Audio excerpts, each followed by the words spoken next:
Kampung Vietnam adalah sebuah kamp pengungsian yang luasnya sekitar 80 hektar dan dibangun saat terjadinya Perang Saudara di Vietnam tahun 1975. Kamp ini menampung sekitar 250.000 pengungsi Vietnam yang terpaksa harus lari dari negaranya.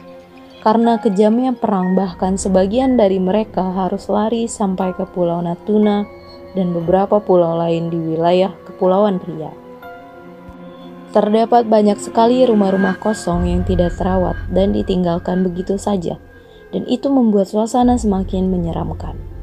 Selama menetap di kamp pengungsian, kondisi warga Vietnam tersebut tidak mudah. Banyak dari mereka yang meninggal akibat terserang penyakit yang mereka bawa. Di lokasi tersebut pun terdapat 503 kuburan pengungsi Vietnam yang meninggal akibat wabah penyakit bawaan tersebut. Tak sedikit pula yang mengakhiri hidupnya karena depresi atau saling bunuh. Tingkat kriminalitas antar pengungsi pada saat itu memang sangat tinggi. Seorang perempuan bernama Tin Nam Laoi disebut mengalami tekanan psikologis yang sangat mengerikan setelah diperkaos paksa oleh 7 orang pengungsi pria. Dia kemudian tewas dengan mengakhiri hidupnya sendiri di lokasi tersebut. Tewasnya Tin Nam Laoi dibangun sebuah monumen yang dikenal dengan sebagai patung kemanusiaan. Selain itu, banyak pula pengungsi yang mengakhiri hidupnya sendiri dengan membakar dirinya sendiri, menyabet perutnya, serta kisah kopral Vietnam yang gantung diri. Aksi bunuh diri ini dilakukan setelah status pengungsi mereka ditolak UNHCR. Semua kisah-kisah mengerikan ini membuat lokasi bekas pengungsian ini terkenal angker.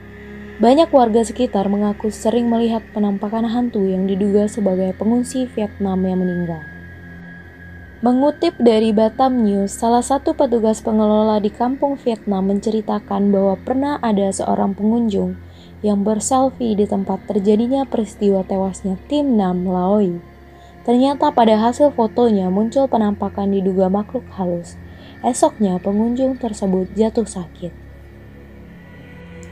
Pemerintah Indonesia memutuskan untuk kembali mengosongkan Pulau Galang pada 1994. Para pengungsi Vietnam dikembalikan ke negaranya hingga akhirnya fasilitas di lokasi tersebut tidak digunakan lagi. Konon, lokasi pemakaman Nguyen Trang Grave menjadi salah satu tempat paling seram. Kini tempat ini telah dijadikan situs sejarah.